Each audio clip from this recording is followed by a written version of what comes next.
Assalamualaikum warahmatullahi wabarakatuh. Ya, bertemu dengan saya lagi Bu Uli ya. Setelah kemarin kita belajar tentang teknik aseptis, sekarang kita belajar tentang isolasi bakteri.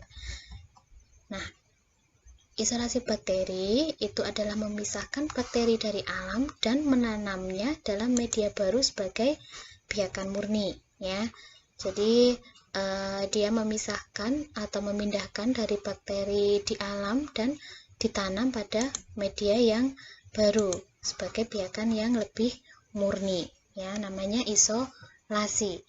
Nah, pada penanaman mikroba itu diperhatikan kebutuhan nutrisi untuk mikroba tersebut sehingga dapat tumbuh dengan baik ya, karena mikroba itu juga makhluk hidup, jadi dia harus tercukupi kebutuhan nutrisinya agar bisa hidup dan tumbuh dengan baik ya.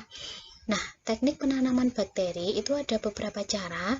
Yang pertama adalah spread plate method atau cara tebar atau sebar. Nah, teknik spread plate ini merupakan teknik isolasi mikroba dengan menginokulasi kultur mikroba dengan cara dipulas atau disebar ya pada permukaan media agar padat. Jadi dia disebar atau dituang ke permukaan media agar padat ya. Jadi kita sudah punya media agar padat, kemudian di atasnya kita sebar bakteri yang mau kita isolasi. Nah, contohnya seperti ini adalah suspensi bakteri, kemudian di sini ada media yang telah memadat, kita tuang suspensi bakteri itu ke dalam media dengan cara aseptis tentu saja ya. Setelah itu kita ratakan ya di permukaan dari agar padat tadi ya. Hati-hati jangan sampai agar padatnya itu rusak sewaktu kita menyebarkannya atau kita meratakannya ya. Nah, kemudian nanti dia akan tumbuh, koloni bakteri itu akan tumbuh. Nah, ini namanya spread plate teknik atau metode sebar atau tebar. Nah, metode ini dilakukan dengan mengencerkan biakan kultur mikroba. Kemudian yang kedua adalah straight plate method atau cara gores. Jadi dia digores dengan ose ya, inokulum loop ya. Teknik isolasi koloni bakteri dengan cara ini dilakukan dengan menggoreskan suspensi bahan. Jadi dia digoreskan yang mengandung mikroba pada permukaan media agar padat. Nah, seperti ini. Jadi dia digoreskan ya, arahnya zigzag seperti itu. Nanti ada beberapa cara penggoresan pada straight plate method ini ya. Nah, yang pertama adalah goresan sinambung. Nah, goresan sinambung itu arahnya seperti ini, zigzag seperti ini. Jadi dia hanya di satu sisi atau bisa seperti ini, tapi dia sinambung seperti ini. Nah, nanti hasilnya akan terjadi seperti gambar yang di bawah ini. Kalau dia sudah mikrobanya sudah tumbuh, dia akan seperti ini bentuknya.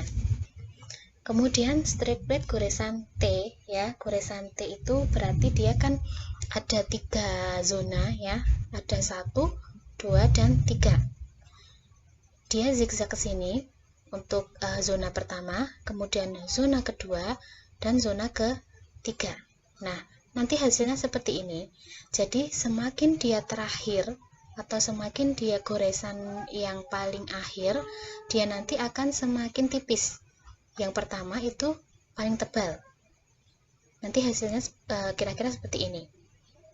Jadi dicelupkan sekali saja ya ke dalam biakan bakteri, kemudian kita goreskan.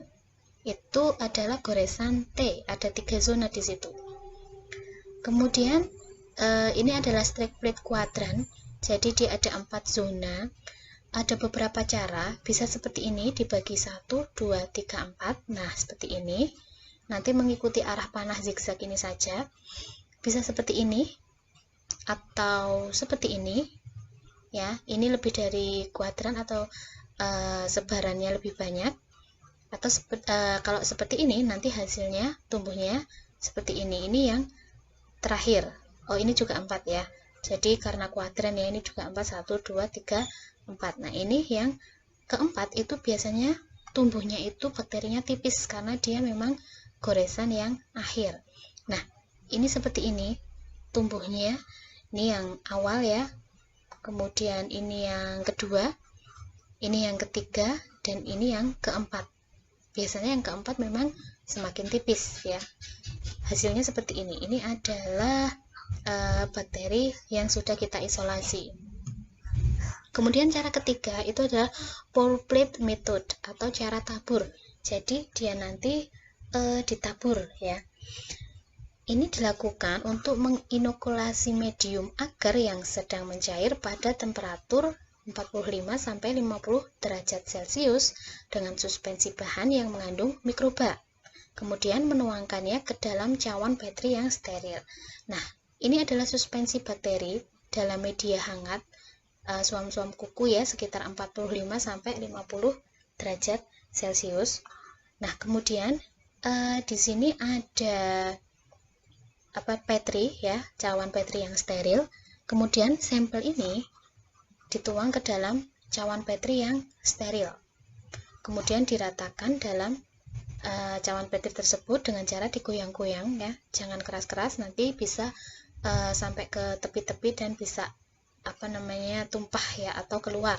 Jadi pelan-pelan digoyang-goyangkan biar dia rata, atau sama di permukaan cawan petri ya, tinggi media. Jadi diletakkannya pun nanti di tempat yang rata. Kemudian diinkubasi sampel hingga terbentuk koloni atau tumbuh koloni. Nah, itu metode dengan cara tabur. Nah, kemudian ini ada perbedaan antara spread plate dan pour plate. Kalau spread plate, jadi dia agarnya itu sudah ada agar padat di dalam cawan petri, kemudian kita tuangkan bakteri. Jadi bakterinya hanya tumbuh di atas media yang padat tadi. Kalau pour plate, nah dia adalah suspensi di dalam media yang cair. Media cair yang sudah ada bakterinya baru kita tuang ke cawan petri kosong yang sudah steril. Nah, makanya nanti pertumbuhan bakterinya pun dia akan bisa sampai ke dalam atau rata sampai ke dalam. Kalau untuk spread plate hanya di permukaan saja. Kemudian yang keempat adalah pembiakan lapangan. Nah, teknik ini dilakukan dengan membasahi seluruh permukaan agar dengan suspensi kuman atau bakteri. Nah, ini akan menyebabkan pertumbuhan kuman itu lebih merata dan biasanya digunakan untuk uji antibiotik, uji kepekaan antibiotik, dan uji jenis kuman dengan bakteriofage. Itu untuk pembiakan lapangan. Nah, selanjutnya yang kelima adalah pembiakan agar miring. Nah, jadi kita memakai tabung reaksi, kemudian kita taruh agar ya, kemudian kita miringkan agar seperti ini ya. Jadi dia media agar padatnya itu nanti akan miring seperti ini di dalam tabung reaksi. Kemudian kita menginokulasi bakteri dengan cara menggoreskan pada permukaan agar miring. Nah, kalau ini zigzag ya, dengan cara zigzag. Pertumbuhan pada agar miring nanti bisa ada beberapa bentuk ya, seperti ini ya, ada beberapa bentuk pertumbuhan pada agar miring. Nah, ini kita pembiakan menggunakan agar miring. Ada lagi pembiakan dengan tusukan. Nah, pembiakan dengan tusukan ini teknik inokulasi bakteri dengan menusukkan ose pada permukaan agar tegak, kemudian dipindah. Nah, ose yang digunakan adalah ose jarum, jadi bukan yang loop tapi yang jarum untuk menusuk ke dalam media padat yang ada di tabung reaksi ini.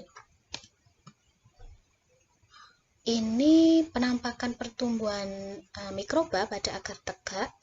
Di sini adalah ciri-ciri koloni berdasarkan bentuknya, ada filiform, ada echinolate, ada papiliate, dan lain sebagainya. Kemudian ini ciri koloni berdasarkan kebutuhan oksigennya. Ini bakteri aerob, ini mikroaerofilik, fakultatif anaerob, dan anaerob. Nah, nanti bisa seperti ini ciri koloninya ya ketika si bakteri itu sudah tumbuh. Nah, ini contohnya seperti ini ketika kita sudah memakai agar tegak ya, yang sudah kita isolasi. Kemudian yang ketujuh ada namanya biakan cair. Nah, biakan cair ini dilakukan dengan cara ke dalam wadah yang berisi media cair itu kita celupkan kawat. Nah, nanti pertumbuhan pada media cairnya seperti ini. Bentuk-bentuknya seperti ini. Ini adalah bakteri jika dia fakultatif anaerob, ini yang aerob, ini yang mikroaerofilik dan yang anaerob. Nah, seperti ini ya. Jadi ini wadahnya ini berisi media cair di dalam tabung reaksi. Ini adalah morfologi pertumbuhan pada cawan Petri. Jadi pada cawan Petri yang sudah kita isolasi bakterinya tadi, ketika kita mengamati bentuknya, bentuk koloninya ya, bukan bentuk bakterinya, tapi bentuk pertumbuhan koloninya itu ada seperti ini, bermacam-macam. Ada yang bentuknya sirkular, ada filamentos, ada irregular, dan lain sebagainya. Kemudian elevation itu permukaannya seperti apa? Ada yang flat, koloninya ya, koloni dari bakteri yang tumbuh itu ada yang flat, ada yang seperti ini raised, ada yang convex, bulvinate, dan umbonate ya. Kemudian margin atau tepinya ada yang entire seperti ini, jadi dia halus, melengkung, ada yang undulate dan lain sebagainya. Ini untuk tepi-tepinya. Nah, ini adalah bentuk dari morfologi pertumbuhan atau koloni pada cawan Petri. Jadi bukan bentuk bakterinya, tapi bentuk koloni yang sudah tumbuh di cawan Petrinya. Nah, sekian yang bisa saya sampaikan. Semoga bermanfaat dan silahkan disimak. Nanti jika kita sudah ketemu di praktikum offline, nanti kita akan praktekkan. Nah, demikian yang bisa saya sampaikan. Semoga bermanfaat. Wassalamualaikum warahmatullahi wabarakatuh.